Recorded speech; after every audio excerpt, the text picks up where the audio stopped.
न्यूएनसी news में आपका इस्तेमाल करता हूँ। आइए नजर डालते हैं इसकी अहम खबर।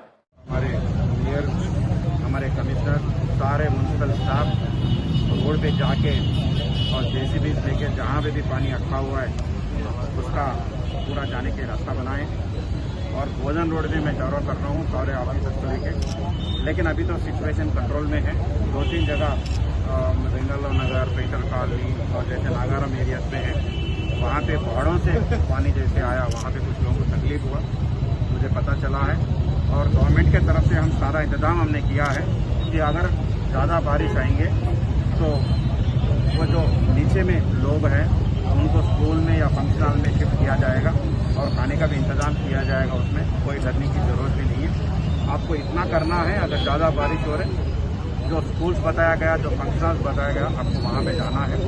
और मेरे तरफ से अगर कल बारिश भी नहीं हुआ, लेकिन मुझे ये पता चला कि कुछ लोगों के घर में पानी चल के किचन में